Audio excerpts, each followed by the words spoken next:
Hello and welcome everybody to our seminar for this year's virtual Tales of the Cocktail.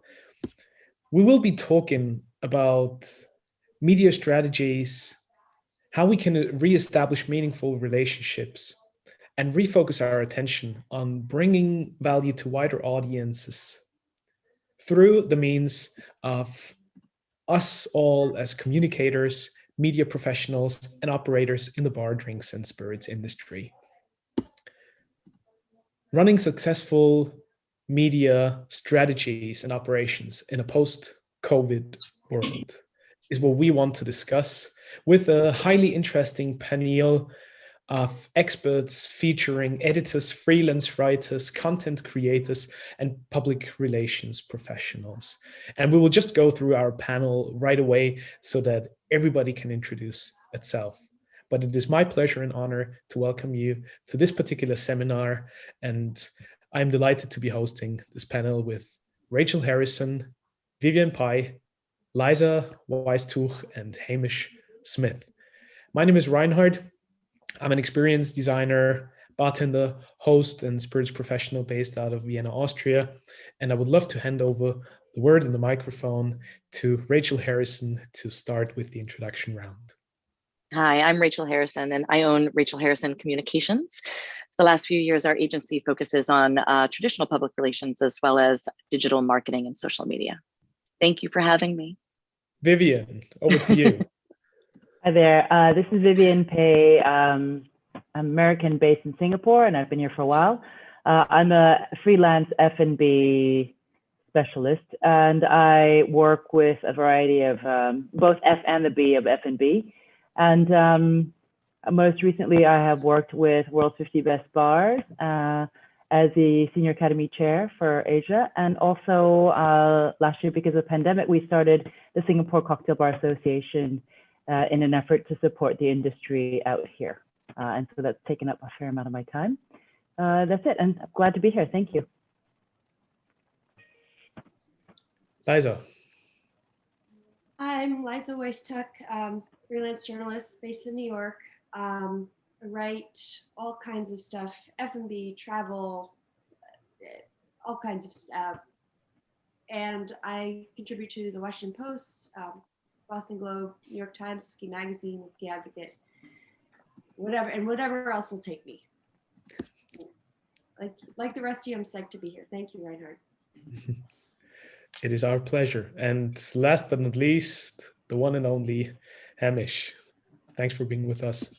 No problem at all. So I'm Hamish Smith. I'm the editor of Class Magazine, which is a UK bartender title. I'm the bars editor of Drinks International, and I also have a chair role with the World's 50 Best Bars. Pleased to be here. Thank you. Now, hospitality operators, beverage brands, media outlets, we all live in symbiosis with each other. And it is sort of a delicate ecosystem that we all form as various shareholders of the drinks industry at large. While all these different operators and professionals serve a unique purpose, we all share a common goal in elevating the quality of the industry. And that's also what Tales of the Cocktail has always been about. Now, with the topic that we want to discuss today, how about we start off and kick things off with probably defining what a media strategy actually means and why we all think that for operators in today's spirits industry, it's crucially important, whether you're a bar owner, a bartender, somebody trying to build a personal brand, a spirits company or brand, obviously, and then for us as media professionals as well. How do you look at that? And what does the terminology media strategy even mean to you? I guess that's my cue, I think. So, I think starting there, I think a media strategy can kind of mean a number of, number of different things, but really your media strategy is very simply divided into, number one, your objectives and your goals. Right under that, your strategies that roll up into that objective, and below that, the tactics that you use to ensure that your strategies are being met, to ensure that your ultimate goal and objective is being met. And that's kind of a very, very simplistic way of defining a media strategy. And I think a lot of people get objectives mixed up with strategies, mixed up with tactics, which is, that's the fun part of fine tuning it.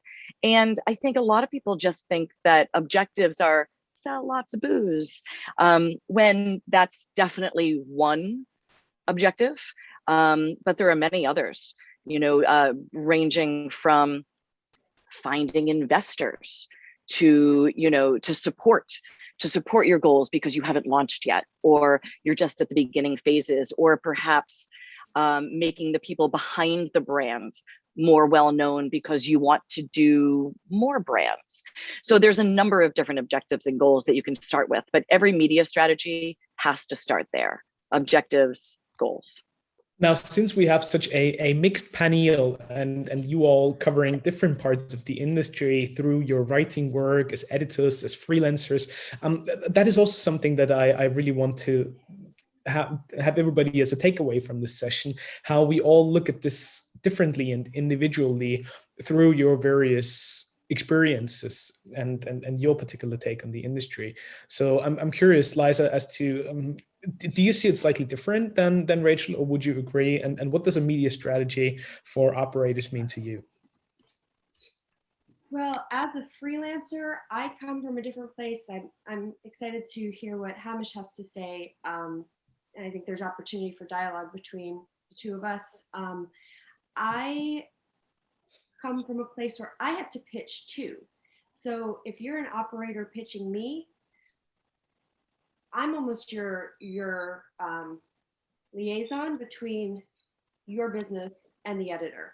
And I have to find, because I write for so many different publications, I have to figure out the right outlet for your story. So that's what I need to work with you on. So in order for you to get to me to figure out the right story, you already have to have gone through what Rachel's talking about. So I guess I'm saying at the end of the process, I'm sure these grand strategies exist, but I'm not sure I really see them. But I suppose I see the end product. I see the email coming through, the press release, the pitch. I see the message on Facebook, and for me, it has to always result in a good angle.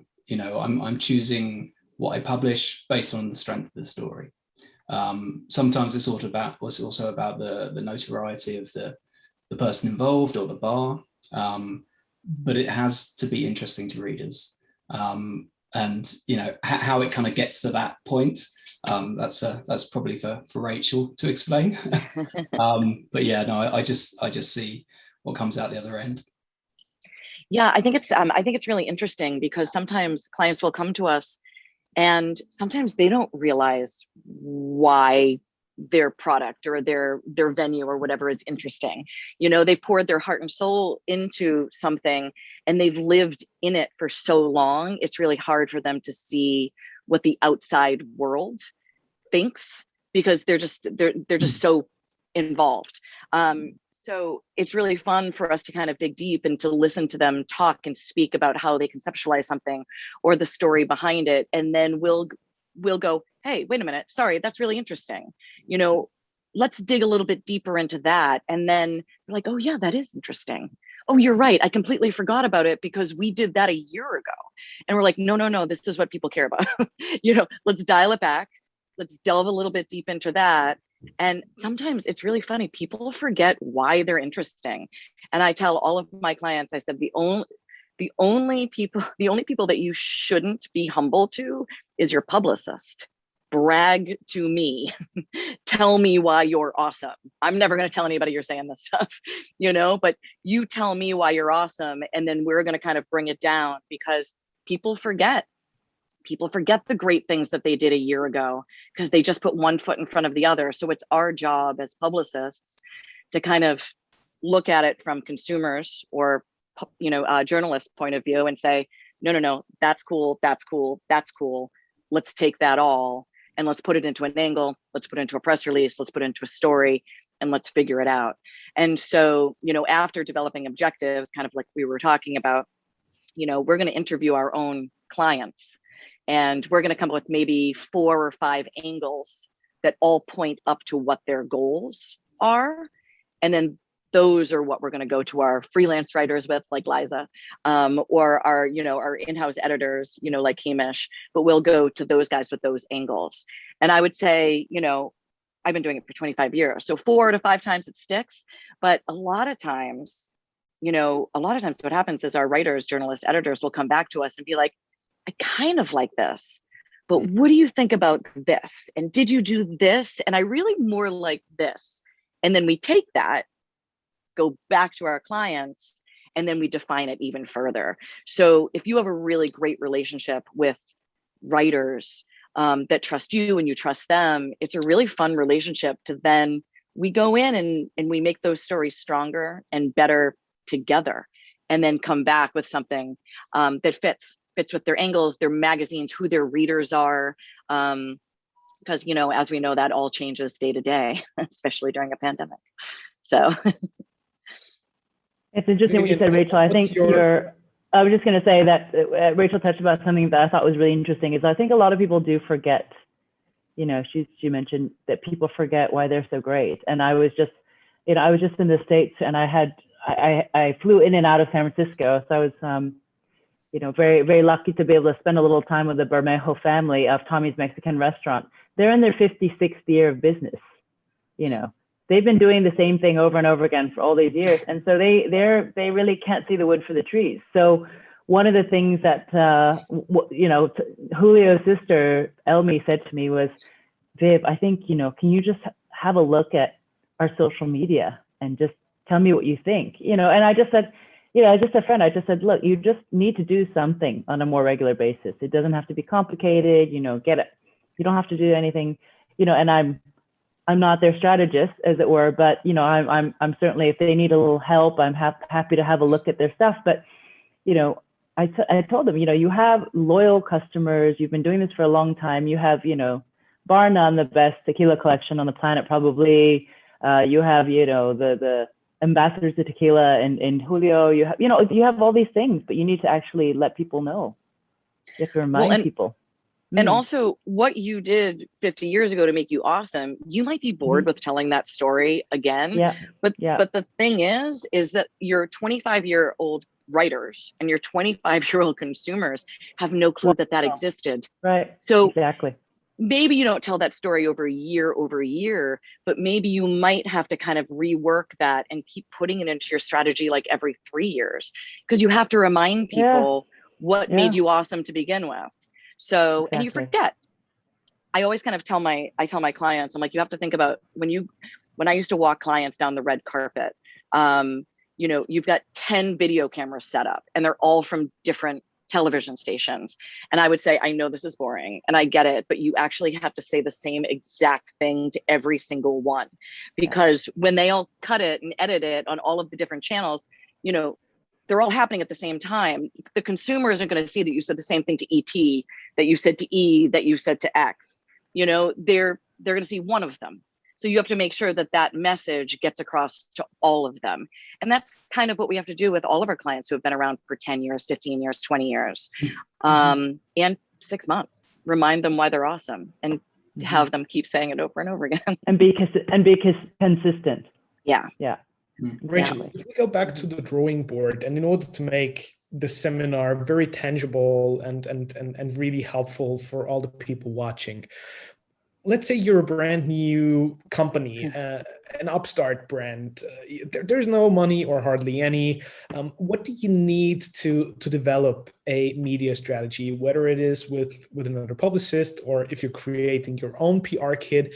How do you start? So very simply, let's break it down into kind of nuts and bolts, right? So we have to, let's see, if we're going to put a timeline together, basically, I'd want to start with the timeline. So we'd figure out when you're going to launch. And and that means like, when are you going to be on shelves? Like, so we have to work backwards. So let's say you're going to be on shelves in January. I still would not put my launch date at January, because you still need to make sure that you're in, I would say, at least 10 on premise, 10 off premise. So I would push 3 months past that, January, February, March. So I would basically stick to a launch date. And then prior to that, I write press releases. I still write press releases, and I write them because it's not so much that we blast press releases. We don't blast press releases at all, but I really, really like to make sure that my clients and myself, or even let's say if I was doing this myself as an operator, that I have all of my thoughts down on paper in a very, very succinct way. You know, so your first paragraph is the who, what, when, where, and why. And let's say, maybe it's true, maybe it's don't, but most people will say journalists don't often make it past the first paragraph. And if they do, you're kind of lucky. So if you can get them, you know, to all that information in that first paragraph and then expand, that's great. But the real reason why we write press releases is to ensure that you have all of the details down almost as a backgrounder, and then it makes sense. After you have your press release all set, if I was doing this on my own, as let's say starting my own liquor brand, and maybe I wasn't a publicist, and so I needed to kind of figure this out, I would just start reading magazines. I would start reading magazines, and I would start looking for writers that you think would like your brand, or better yet, that you like what they write. And I would probably find 20 and stick to just 20 and read 3, 4, 5 of their most recent articles. And then I would try to to write them a pitch as to why they might be interested in your product.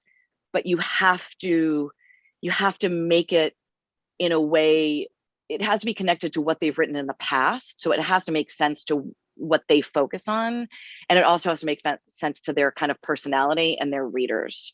So I would do some weeks of studying writers and what they focus on, and then kind of build those relationships. And even if you start emailing all of them and they all say no, or they ignore you, which happens to us often, Liza and Hamish, even if they ignore you, you never ignore me, I know.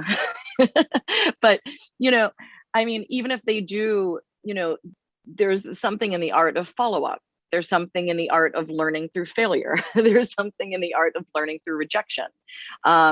So it's just starting small, starting with 20, and just really focusing on those 20 people for the first 20 months. I'm sorry, like 2-3 months, and learning from it. There's so much to learn. I almost can't even put it into words, or I kind of couldn't even teach it. It's you learn through failure, rejection, success, what works, what doesn't, and then you very, very kind of slowly fine tune it, refine it, and get better at it. I think I'm decent at it, but I'm learning every day too. The writers change, the editors change, the consumers change. So even for me, no matter how good I'm at it, even for me, it's changing every single day. Yeah. So I would start with that. I would start with, a press release, launch date, and then studying writers, and then building relationships, and kind of, taking some chances and going out there and trying your hardest. And understanding their needs, it works both ways. I think plenty of times I've been contacted and the message goes something like, I want to be in your magazine. And I think, well, that's great, lots of people do, but what do I want, and it has to be a meeting of the two. Mm-hmm. And I want to play off of what Rachel said about blasting emails. I don't write roundups and listicles and all that stuff. So when I get an email that's just like a product announcement, it's like, oh, National Rum Day is just around the corner. Are you working on any roundups? I mean, no, I never have. Did you do your research? I know that. Yeah. So I feel like the most important aspect is personalized things, and don't be afraid to reach out. I mean, I love when people reach out personally and introduce themselves and let's have a conversation, because I write feature stories. said, I don't write product roundups. So if you reach out to me and say, hey, I want to tell you my story, let's get coffee, whatever, I love that. Yeah, I mean, if you read, if you read Liza's last 5 stories, you would know not to pitch her on National Tequila Day. Like, don't do that. You know what I mean? Like, her last 5 stories have nothing to do with that. She's not doing cocktail roundups. She's doing features on, and also know that, she has a love of brown spirits. You know what I mean? And I know you focus on a number of different things. You also focus on travel, but like Liza's a brown spirits expert. If you have a great whiskey or scotch, and you really think it has an incredible story, Liza's your girl, might not be Hamish, and so it's really about, and I tell all of my team members and anybody who asks, really, look at the last 5 stories. And then, I mean, it doesn't hurt to show that you read them and, and to write them a little note and to say, hey, I read your last story on, if you wrote, I think, I read your last story on Alex Patena and, and what he's doing in the world. It was so interesting because of X, Y, and Z. I think my client's interesting too, because of this. Do you mind if I give you a little bit more information? And then it becomes a dialogue. Rachel, so the point is to do your research, get to know the authors that you want to work with, and then slightly tailor those information to make it palatable and suitable for either different publications that you want to work with or the specific authors. What I would love to also work out here, Hamish and Liza in particular, is how do you think it works differently for the both of you? And the same is true for Vivian, obviously being a freelance writer as well. How is being an editor different from being a freelance writer? Do you need to be approached differently by operators as well? Or what's your take on that? I'll jump in. I've never been a freelance writer, so I don't know. It looks really hard though. You have to deal with people like me all the time, and I wouldn't fancy that. I guess slightly different roles. I'm looking for ideas more, I guess. When I started out with Class, I kind of had this approach where I try and come up with every angle for every feature in the magazine. And after about 2 years, I was just kind of exhausted. And now I take pictures and I stopped trying to prescribe everything. So I really do rely on my freelancers having conversations constantly with the trade, having fresh ideas, coming at things from a different angle. And I think the magazine has become stronger for that. So I'm more of a conduit, I guess. And I think probably a lot of the ideas come through freelancers as opposed to from a bartender to an editor. Although I do write some stuff myself, so there is a little bit of that as well.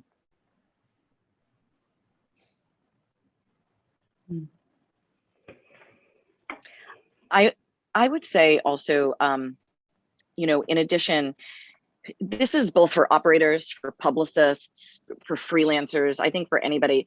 I think one of the best ways to actually get stories is to make friends, to make connections, to be in the room. Yeah. I think, I started out as a travel publicist. I did booze here and there, but I was doing booze back in the day where you just kind of wrote tasting notes and blasted out to 1,000 people. I didn't know anything about booze until like 2008.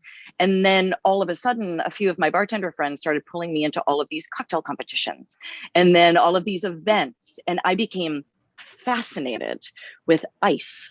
I mean, oh my God, I was waxing poetic about ice for an hour and a half. I don't know how that happened, but all of a sudden, all of my friends became the bartenders, but also the writers. And through these people, I learned a lot about the craft, but I also learned a lot about what people were interested in that moment. And I built relationships with a lot of the media. So it was being educated because I was soaking up so much knowledge from so many different kinds of people.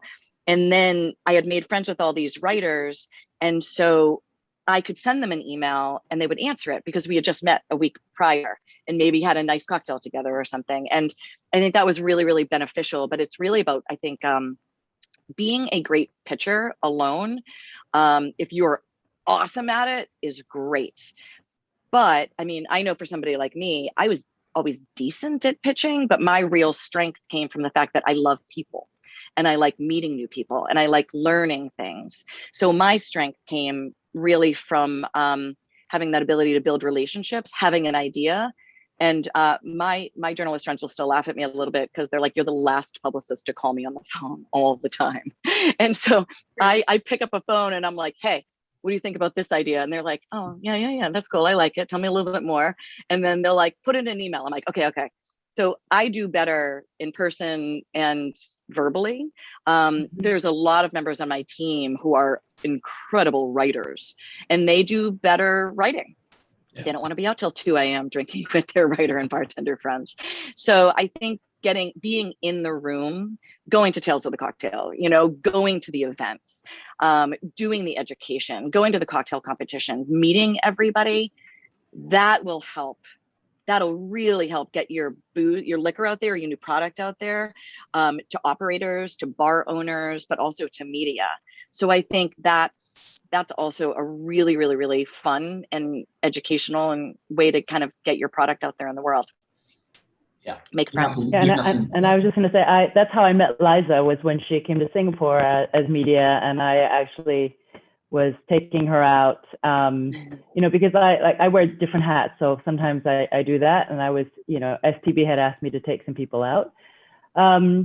But also I agree very much with Rachel, what she was saying about just always being there for the last few years. I've sacrificed my liver and many nights of sleep, but I do have, I have a very strong network, I think, of, people in the industry, not only in this region, but all over now. And I think that's one of the, things that has enabled me to do the work that I do with World's 50 Best, for example, just having this network, and it's important. And I think, the connections that I like to think of myself as a connector. So, if people need something and they reach out to me, I'll do everything I can to help you out, to help you find the right person, or to, whatever. But I think those kind of things mean that I don't actually, maybe I'm just really I haven't really pitched very much. Things have kind of come to me. But again, that's probably because I am out there a lot, and, I gravitate towards people also. I love people. And as a result, things have come to me through the network. Yeah, it's absolutely critical, I think. And, I probably spent, in the last couple of years, I haven't done this quite as much, but I spent 7 or 8 years networking around the world. And off the back of that, 50 Best exploded. And it's amazing what you can achieve by just going around shaking people's hands, introducing yourself, getting to know people. As Vivian was saying, being a go-between, providing contacts for people, helping them out. In every country in the world, there's a Vivian, there's someone that kind of has that role. And that's really important. And I think if you're a bar and you're looking at, why aren't I getting on this list, or why am I not winning awards or getting written about?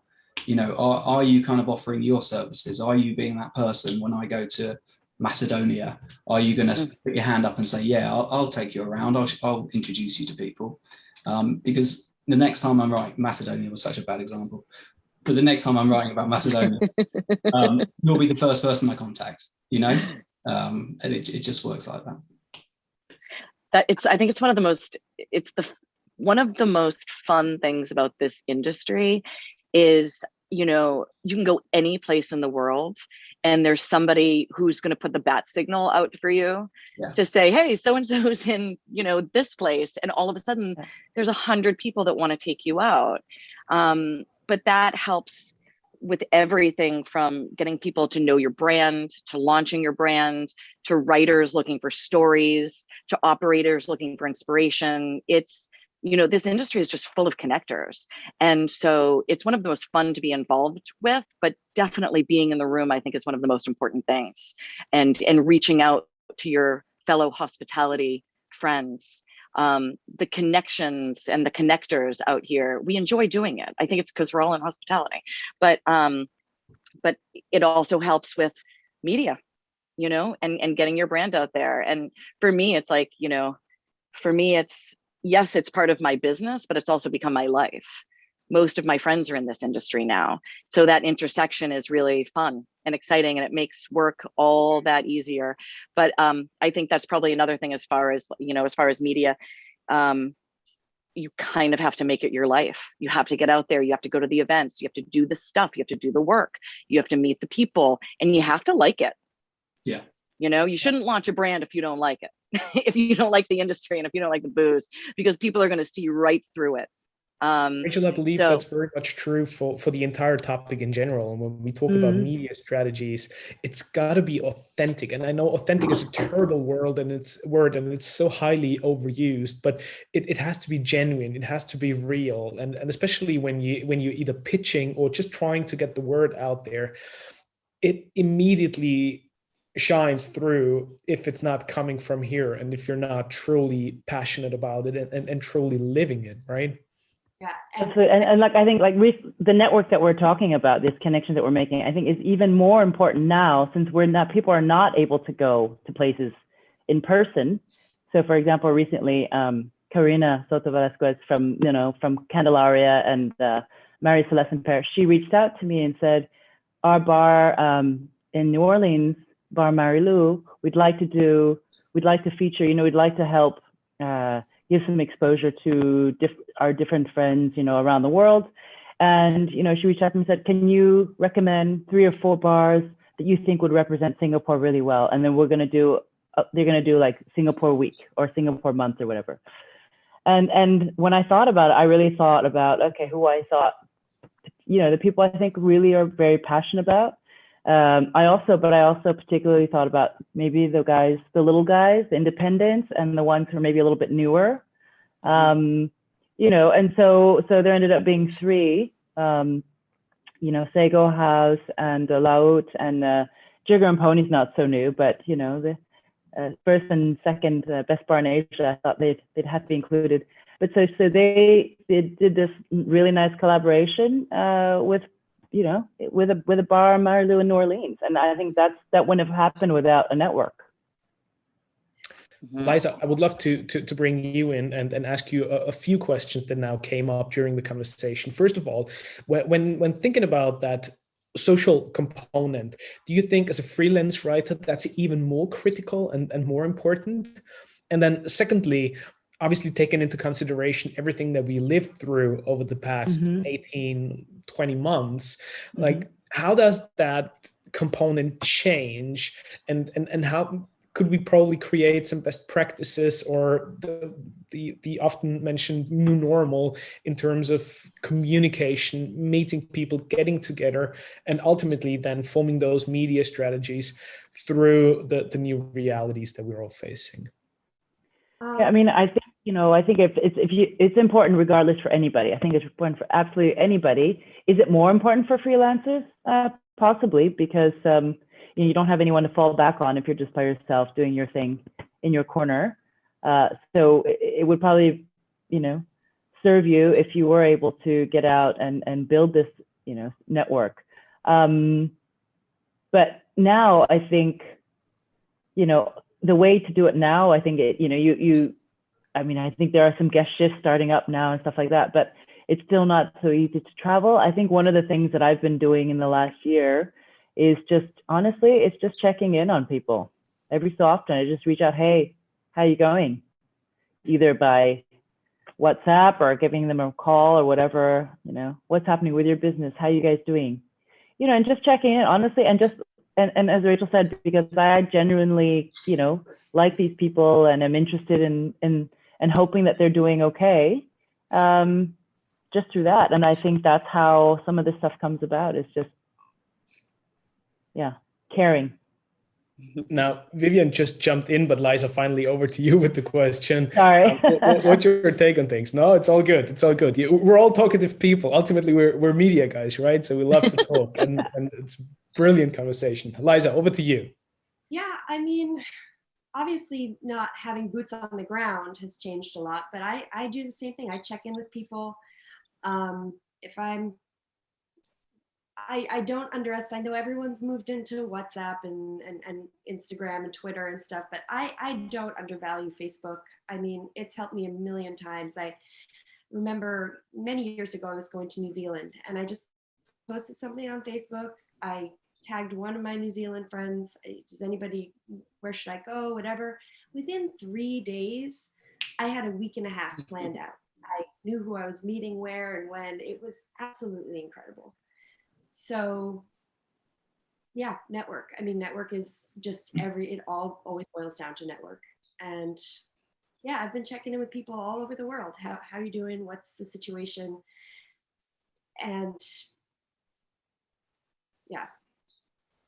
A little tip for bartenders, if I can jump in. Some of the younger guys kind of say, "Oh, Facebook's for oldies. You know, we don't mess around with that." But I think you have to be on them all. And I think if you want to get your story out there with editors who are in their 30s or 40s, then be on Facebook, because that's probably where they're going to try and get you from. So yeah, get on all the social media and make sure your job title is correct on the profile as well. Right. Liza, I want to know what Hamish's TikTok account is. What's your TikTok handle? Well, I do have one. I can't remember what my handle is though. So Liza, let me use that as a segue to the next question that I'm truly curious about, and that is regarding the sustainability of communication and PR strategies. We live in such a fast-paced world, but how can we make sure that media strategies and all our means of communication are a long-term success, much rather than a short win? Yeah, I think, I don't mean to sound like a skipping record, but I think it comes down to having those personal connections. Like, obviously I know Rachel very well, so we'll check in, we'll go out for a drink every so often. She'll download on me her latest roster of clients and what's interesting. Mm-hmm. It helps to have that versus piecemeal bits of information flung at you. Though I will say, in terms of that, and this also goes back to something we covered a little earlier, when you're designing a press kit, have that one pager. Don't make me chase after the most basic information, because that wastes everybody's time. Give it to me all in a complete form. And then I can put it in my files and know for next time, oh, this is the bar that has this. This is the product that does it this way. So that I have an arsenal of information. Mm-hmm. But yeah, it's just knowing the right people, which I know is subjective, but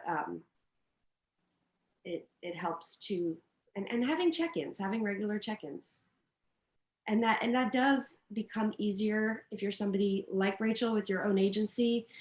The challenge to me is, and I'm sure Vivian and Hamish, you've had this too, you get these agencies, these major brands hire these outside agencies. These agencies have 30, 40, 70 clients. And so the brand you might be seeking information for, the brand they may be pitching for National Tequila Day, whatever, is sort of just one of the items on their very long checklist. And then for us, we have to, there's so much changeover, there's so much new people coming and going, that it just becomes challenging to keep track of who's covering who when we need information.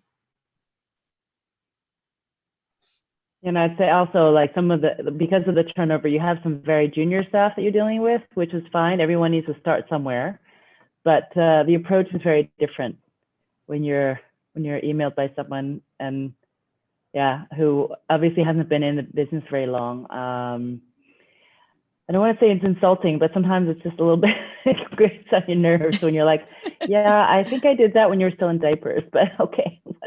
You know, I don't mean to sound like, you know, old fogey, but you know, kind of know who you're pitching to, right?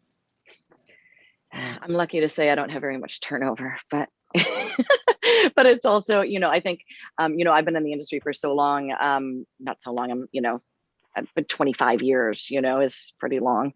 And most of the journalists will reach out to me first, so I can kind of point them in the right direction. But I have to say, like, I've walked into events recently and I only know 25% of the room. And then my team is walking around and they know everybody. I'm like, man, I gotta get out there again. I used to know everybody in the room. So it is nice. You know, I have 65 clients. So I know it's challenging, you know, with kind of to find the right person, but you know, it's really nice to kind of to have your team grow to a point where they're and they're doing what you were doing 10 years ago, and hopefully just as good. But I think it's challenging for PR agencies to train team members to be them. I think it's hard, and I get it. It's probably a little bit annoying when an intern's emailing you. I don't let our interns email our journalists, but but we definitely start kind of 2 years in is when our team members start to pitch. And mostly their pitches are run by their supervisors first, because we do want to make sure that we're not embarrassing ourselves and not asking questions that are silly or not pitching the wrong people the wrong thing. But we're not perfect either. I've definitely gotten emails from journalists who are like, seriously, Rachel, this is what I'm getting from your team. And I'm like, ugh. All right, guys, team meeting. What are we doing? But it's constant learning, it's constant growth, it's constant fine tuning on your PR team side, and it's fun, but always a challenge. That's amazing. 2 years is a long time here. It probably goes back to what I said at the beginning, that it is sort of a delicate ecosystem, right? And this is something that I would love to ask all of you as well, as to media can make or break certain brands, new companies, operators, but we also write up and champion our heroes. We celebrate success, and ultimately media professionals supposedly are working in an independent position to just bring the relevant information to all the people out there. Hamish, do you sometimes see sort of a conflicting situation somewhere in there, or how do you think about that delicate component of the relationships that we all have to build with each other? Yeah, I mean, I upset people sometimes through my writing. When I'm writing about brands or bars, I try to be as honest as possible. The world is not perfect. Not everything is great. Journalism isn't journalism unless there's good and bad. So I mainly write bar reviews. I don't critique brands so much, but I think it's really important for a healthy, mature industry to have that. And I think from the kind of bartender or the bar operator's point of view, it's not all coverage is going to be positive, but you've kind of got to know who you're aiming at, who you're targeting. There are some magazines out there that only write nice cheerleading stuff. If that's what you want, then you go for them. With class, it can go either way. I have something to say to that. To me, that's a whole other realm of journalism, and I absolutely love it. I come from a long ago past of theater writing and theater criticism, and I had this mentor who said you have to think like a lawyer when you write a review, a critique, a critical essay.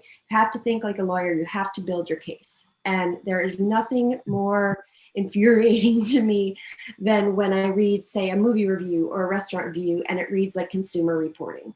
Give me your thoughts and explain them. Make them make sense to me. Don't just fling out criticism, or don't just fling out praise. Explain why you're saying that. And I think a person, being a restaurant owner or an actor, musician, or a bartender, if they're really good at what they do, they'll appreciate the criticism because they'll know that they can be better. It's feedback, right? It's brutal feedback, public. Yeah. Well, and try being the publicist on the side of that review. Yeah. It's all how you say it, though, too. Yeah. I don't want to give the wrong impression. I don't write these poison-penned articles where I'm just looking to slam places. It's not the case at all. If I've written 100 reviews, probably 75% of them are positive, and there's only maybe 5% that are getting 3 out of 10 or 2 out of 10 or something. But but you have to have that. The reader needs to know that there's bad, otherwise good means nothing. And also, I mean, Hamish, you're coming from a place of expertise. That's another thing where you have that background. People know to trust you, and you've built that name for yourself. And I almost feel like that gives people who've been doing it as long as we have, that gives us license to be, I'll say honest, but be critical. Because we have so much criticism, it has to be contextual. You have to look at, again, I'll go back to movies. How does this movie fit in with what people are experiencing in culture these days? How does this bar fit in? Is it exciting because it's new and different? Is it not worthy because it's exactly what's been done for so many? I mean, it goes in so many directions, but you have to think like a lawyer. And Yelp has destroyed that. Yelp has completely killed criticism, and it's awful. And let's maybe try and give a gold nugget or another tangible takeaway to all the people watching. What would be all your recommendations as to how do you respond to that from an operator's or brand side? What is the best way in order to deal with that criticism? Well, it's interesting. When we've gotten, let's say, a negative thought or a negative review or anything like that, I mean, of course the client is disappointed, upset, and, sometimes they lash out at us as if, we could reach inside of Hamish's brain and make him like something that he's never, that he's not going to like. I mean, a lot of times it's completely out of the publicist's control or the brand's control. And it doesn't matter how good of a relationship we have. These are facts, these are experiences, these are feelings, you know what I mean, that the writer, the editor had. It is what it is. What I talk to my teams about first when they're kind of responding to the brands is you have to put yourself in the brand shoes, and this is their baby. They're putting their heart and soul into their baby. So them yelling at you or them lashing out at you is because somebody told them their baby was ugly. Like their heart hurts, they feel badly. It's not, so, tell them that you understand. We have to validate their pain, their sadness. We have to validate all of that. And then hopefully we can hop on the phone instead of emails and just kind of chat about it, dissect it. What ends up happening is about 24 to 48 hours later, our clients realize that it wasn't as bad as they thought it was. After they read it, they can look at it, they can breathe, they can say, all right, you know what? They might have a point here. They might have a point here. And then we can use that review to go in and make some probably critical changes. We can make something better. It's just usually what we get in about 10 minutes, the story lands and the client reads it really, really, really fast. It really hits them to their core, and then they lash out. That's sometimes what happens. And then we have to kind of validate them, give them kind of 24 hours to kind of think about it, maybe read it again with less emotion, and then to kind of dissect it to see how we handle that. And then handling that is very, very different in all sorts of cases. Sometimes we learn from it and we move forward. Sometimes the facts are completely wrong. We just got a review completely retracted. It was, every fact in it was absolutely wrong, and we have no clue where they got the information. And that was a very interesting one to handle. So there's a lot of different ways to handle it, but I think it's just about, if you're on the brand side, if you're on the publicist side, it's about definitely validation if you're the publicist, and telling your clients you understand, but also allowing some breathing room, some time to absorb, some time to kind of, like breathe, and then to readdress it and to kind of go through it step by step. It's really, honestly, it's just about breathing and time. Yeah. And can I jump in from a? Yeah, oh, sorry. Go ahead, Hamish. Just quickly, I'd just say that it's an opinion. Whilst good press can make a place, I don't believe one article, one review can break a place. I've seen it happen. I mean, oh my gosh, I've seen a New York Times Depends on the review publication. destroy destroy restaurants. You know, Yeah, I mean, I've also I have seen that too. Yeah. yeah, I have seen a restaurant be relatively packed right in its infancy, and then New York Times review comes out and it is scathing, and that restaurant is now empty. I mean, I think there's different levels. Yeah, You know, there have been some incredibly unkind New York Times reviews in the past. I think they've gotten a little bit nicer actually recently. But yeah, I mean, for the most part, Hamish, I'm not disagreeing. You know, I think it's an opinion, it's a review. You know what I mean? If it's just one thought and one opinion, you know, but then other times that one thought and opinion is kind of a reality, you know, and so that's kind of a thread that ends up kind of going through other reviews, and then it just kind of becomes a spiral. Well, it's I mean, got to be true, isn't it? You know, sometimes, because if it's not true, the lie doesn't last. You know, people will kind of go, actually, no, this place is great. There'll be other reviewers that disagree, and then the bad one gets buried. You know? Yeah, and if your client is, you know, maybe if they can look inside enough and be like, you know what, maybe there's a tiny bit of truth to that. The best thing that can happen is they can act fast enough to change it. Yeah. Maybe they can act fast enough to change it in 24 hours or 48 hours, so that, and then even kind of addressing it, you know, like being honest and open and being like, hey, listen, I know this happened, you know, and we've taken all of our steps to change it. Come give us a go again. You know, let's, you know, that was maybe a mistake. Maybe we were thinking wrong in that way. So I think there's a lot of ways to counter bad reviews or, you know, bad opinions. Sometimes they're just opinions that you're like, oh my God, seriously, who cares? Like, just let it go. You know, it's not a big deal. This isn't a thing. But realizing what is a thing and what isn't a thing, and then trying to figure out how to fix it.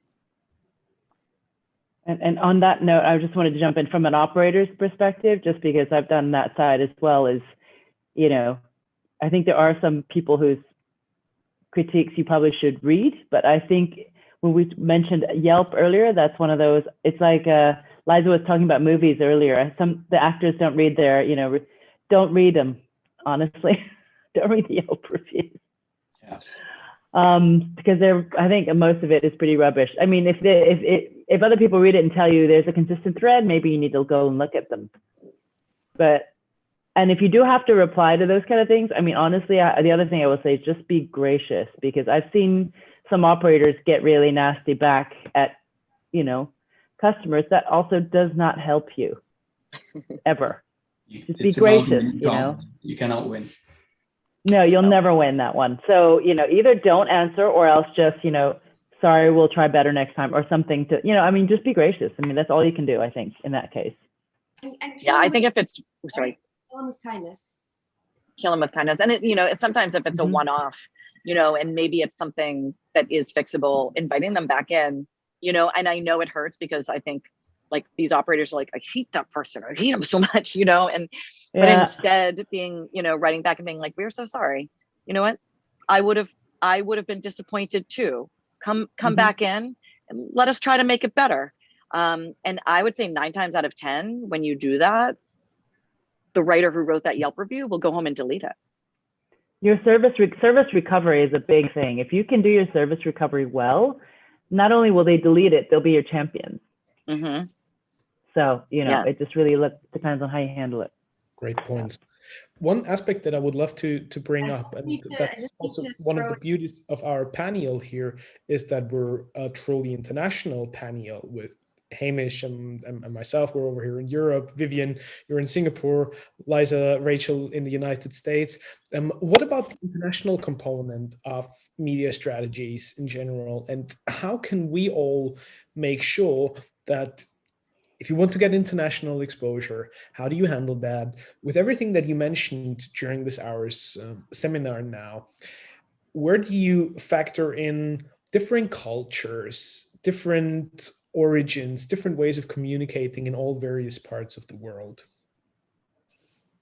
I think one thing is that, oh, sorry, go ahead. No, go ahead.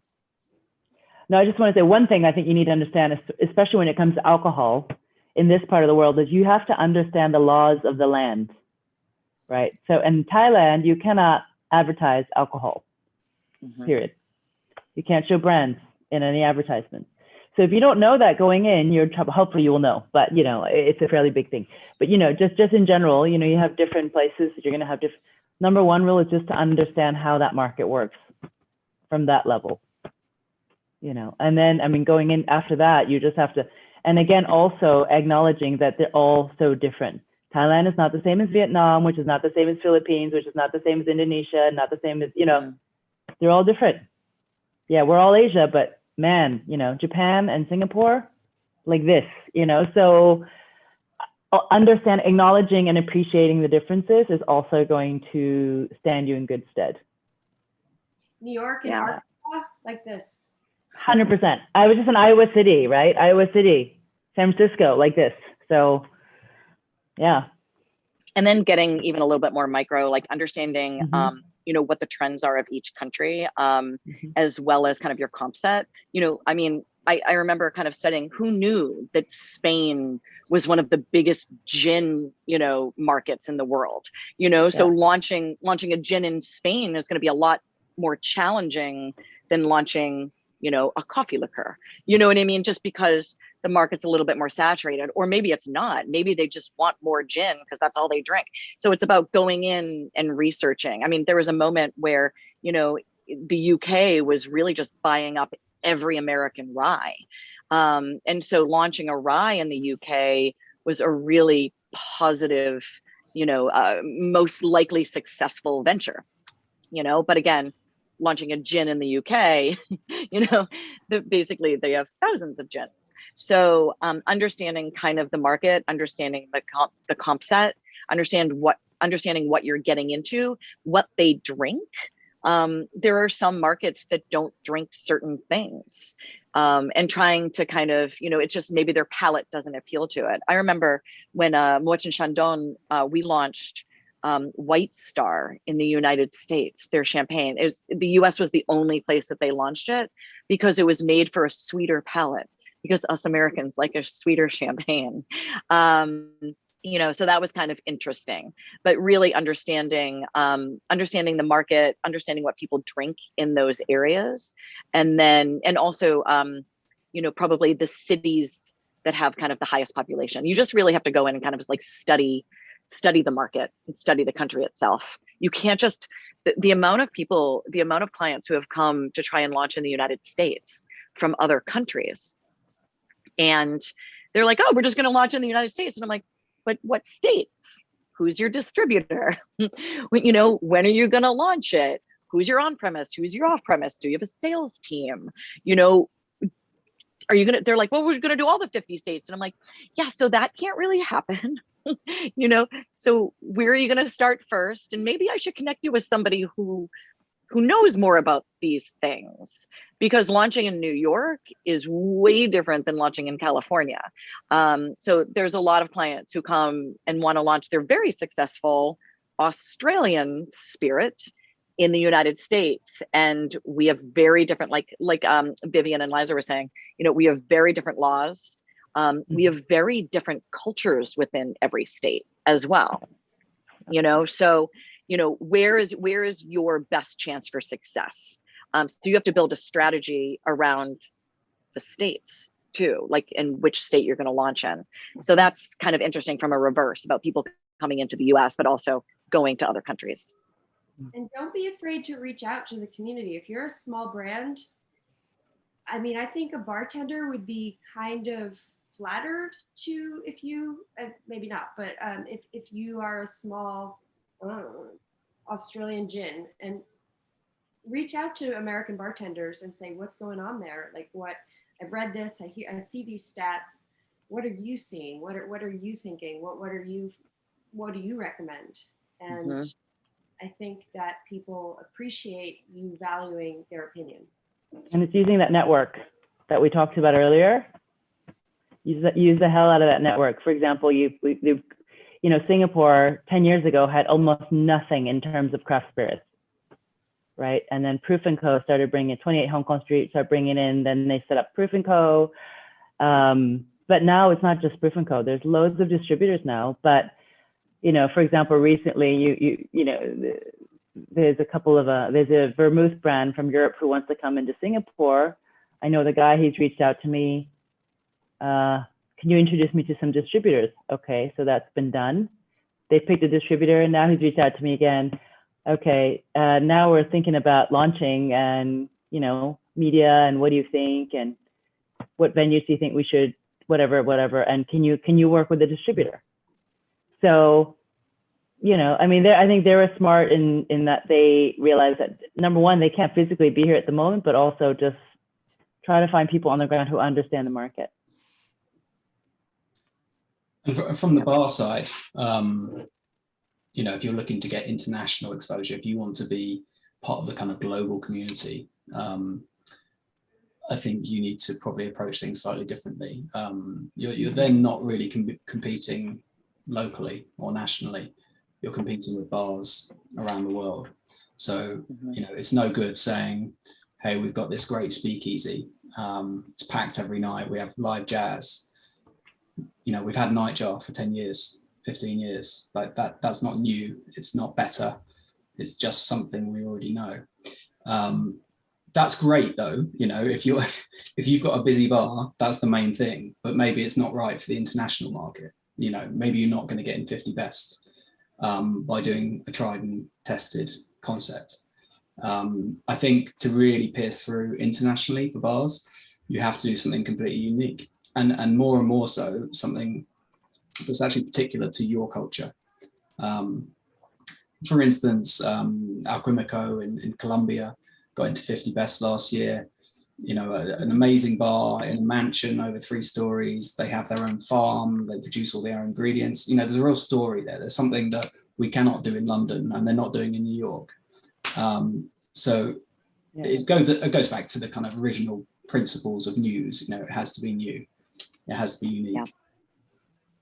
And then from the bar point of view, I think, so we've had a number of bars on the world's 50 best list, and kind of one of our strategies for all of them was, you know, okay, you're in New York or you're in California or wherever you are, and you know, not all of the judges or all of the people are going to be coming through New York.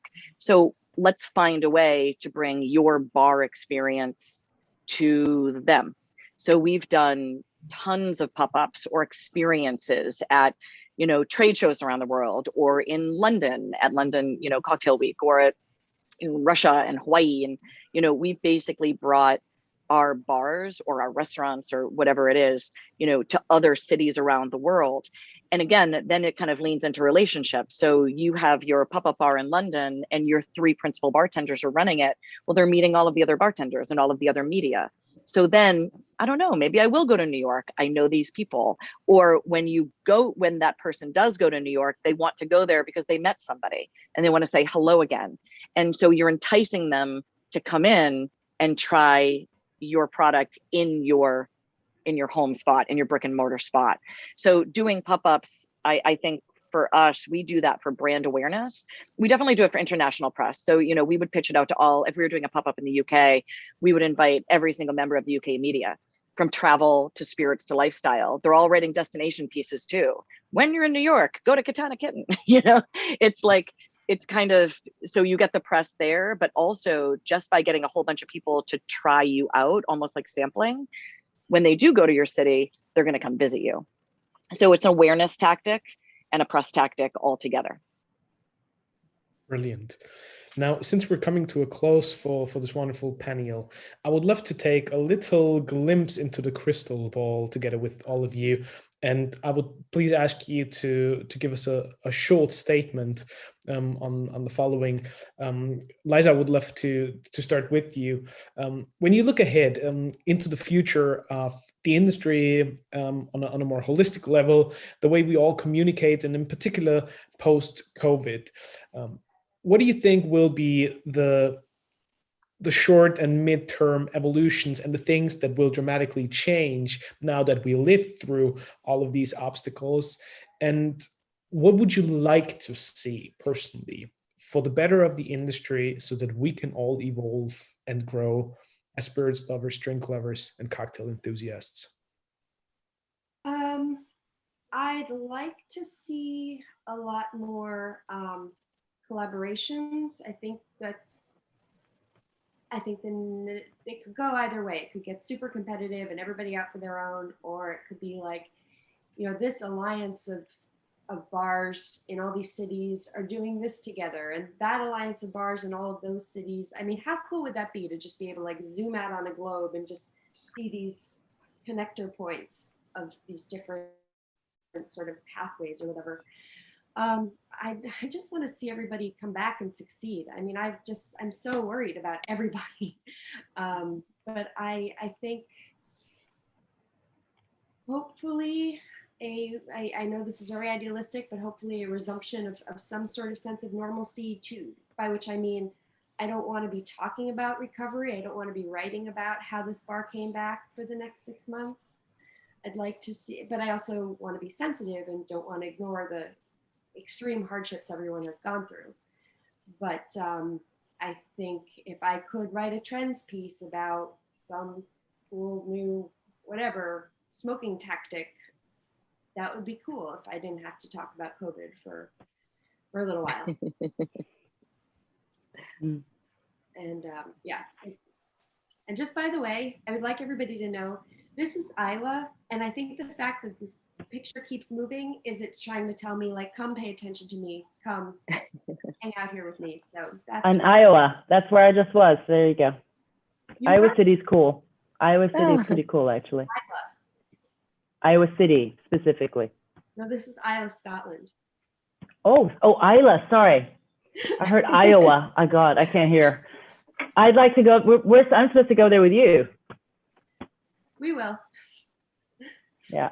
Vivian, right over to you, and maybe you would like to take the question right away. Yeah, I mean, we've been working very diligently over here trying to get people support that they need, and like Liza, I am extremely worried about a lot of people here, everywhere.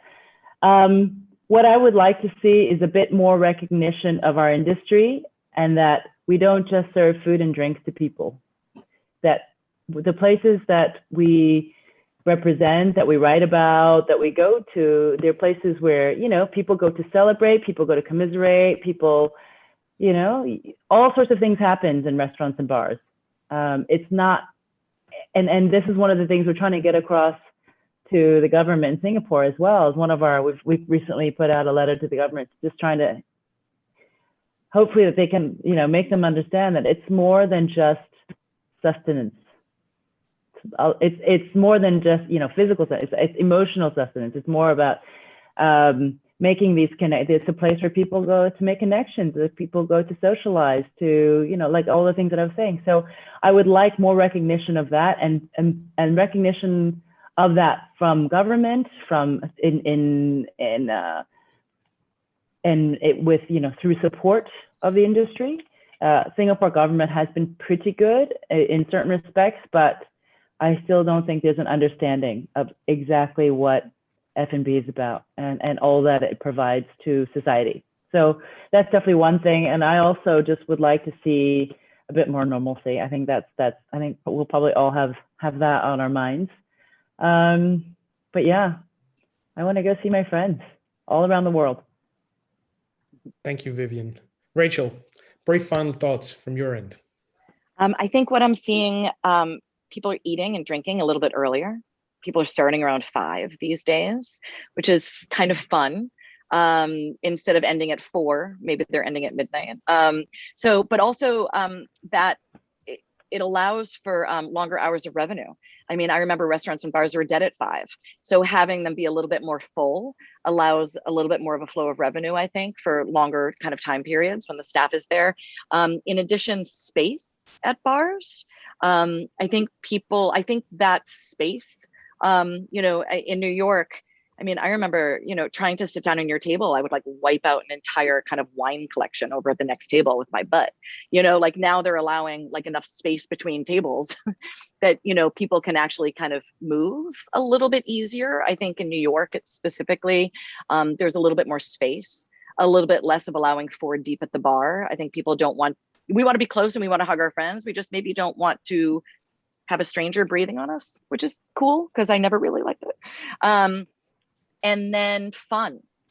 I think a lot of the fun is coming back at bars. I've seen a lot of the trend of, people singing at the top of their lungs and dancing and kind of having a blast. And it's not that I still love the bar as chapel and altar. I still love sitting at Attaboy, where it's quiet and calm and you're just more kind of chatting with the bartender and the friend next to you. I love that. But I love that there's also becoming a space for a little bit of absurdity and insanity and fun and laughing again and creating these hysterical memories that, for my 20s and 30s. So I think that's coming back again. So time, space, and fun.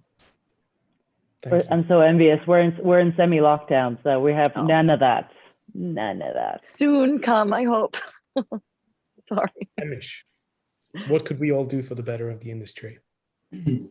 Oh, wow. I mean, the industry is, I think, probably going through 2 decades worth of change in 18 months. It's been seismic. But I think if hospitality has got this far, if it's got to this point, which just in the UK, maybe 85, 90% of businesses have got to this point, that's a great sign of health, and the demand is there. People love hospitality. They love the experience. They love socializing, eating, drinking. As Rachel said, things are changing. We're seeing more daytime restaurants and bars opening for coffee in the morning, maybe closing at 12, not 3. But spreading business out a bit more, having a wider offering. I'm not sure the standalone cocktail bar, it's not quite endangered, but I think that market is shrinking slightly. I think a bar has to do many things. There will still be cocktail bars that just do great drinks, of course, but I just, maybe 10 years ago, everywhere was a cocktail bar. And I think maybe that's just evolving slightly. I think there's more of a focus on localism. I think local products, local themes, local concepts, not thinking quite so internationally. I think that will be something more and more bars will think about through the lens of sustainability.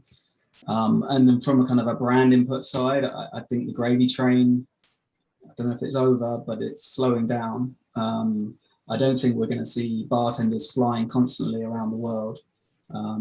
If they do, it'll be more self-funded and a bit more creative.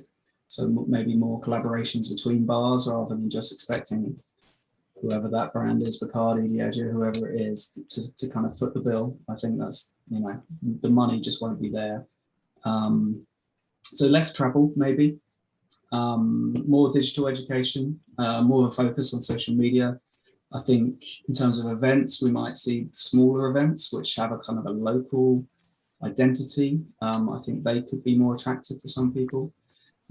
Just in Europe, you might say, rather than BCB, you might be thinking, I don't know, I quite fancy going to Lisbon or Oslo. It's just a slightly different feel. So maybe more of a focus on making money and kind of engaging with your local audience, local recognition, but then on a global level, more social media, more connectivity globally. And you just perfectly summarized it right there, because ultimately everything is experience and everything is communication, and thus, building a strategy around that, a communication and media strategy, is an important exercise that needs planning and perfect execution. Because ultimately everybody has a story to tell, but not all stories are communicated in the right way. And I truly hope that we could highlight the importance of creating such a strategic approach whilst providing you with some tools, tips, and tricks to deliver on that promise. And it's been an absolute pleasure for me to host this wonderful panel together with Rachel Harrison, Vivian Pai, Liza, Weisstuch, Hamish Smith, and we wish all of you a fantastic virtual Tales of the Cocktail. And obviously, we all can't wait to see each other again, hug each other again, and share great conversations and great stories. So many thanks, and never forget that creating great media and communication strategy is crucial, particularly in today's age of information. So with that, I'll leave it to you. And again, many thanks to our wonderful panel.